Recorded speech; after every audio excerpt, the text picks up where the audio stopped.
कि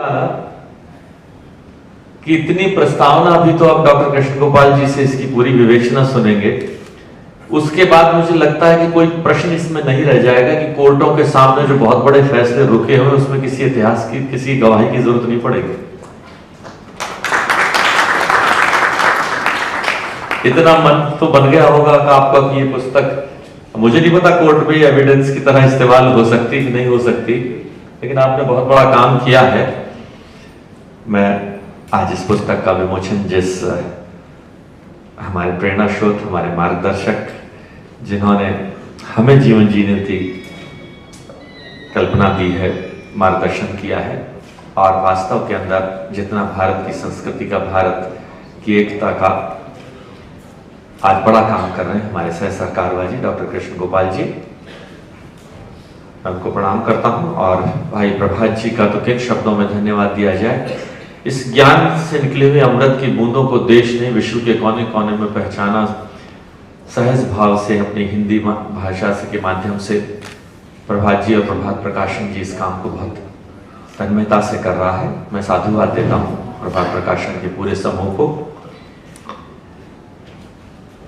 मुझे ध्यान है आज से करीबन 6 माह पूर्व हम लोगों ने एक समिति बनाई जिसमें सरोज बाला जी का, डॉक्टर साहब का भी हमने मार्गदर्शन प्राप्त किया था कि भारत का 10,000 सालों का इतिहास और उसकी विश्व संस्कृति के साथ सामंजस्य। आप समझिए, खोजी पत्रकारों ने उसमें कहा, ये देखिए डॉक्टर महेश शर्मा मंत्री है, भगवा संस्कृति का, और ये देश का इतिहास बदलने की कोशिश कर रहा है।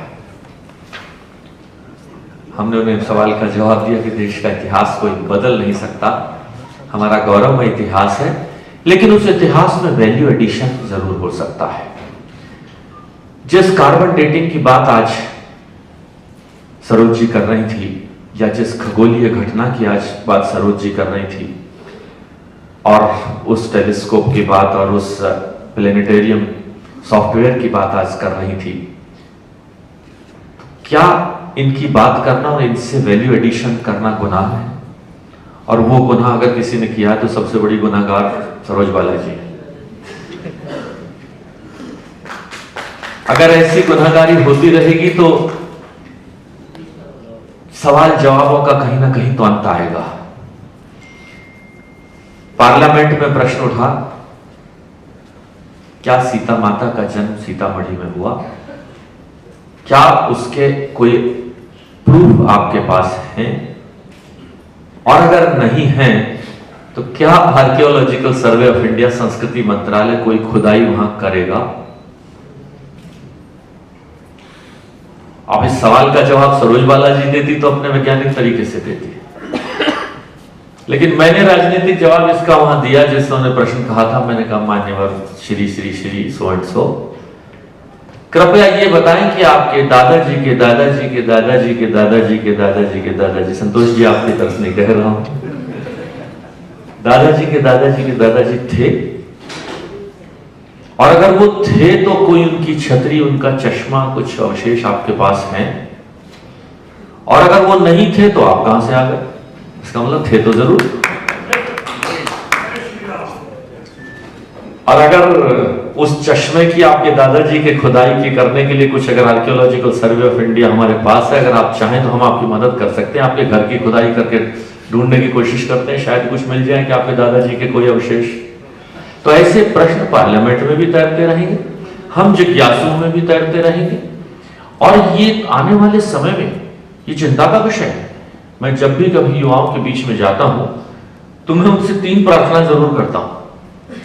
मैंने कहा, भाई वैज्ञानिक खोज जरूर रखना, बिल्कुल इस माइंड से रखना कि हर चीज का सवाल जरूर करना कि ये सवाल का जवाब मुझे चाहिए कि इस पेन में कितना प्लास्टिक, कितनी स्याही, कितना लोहा, कितना स्टील है।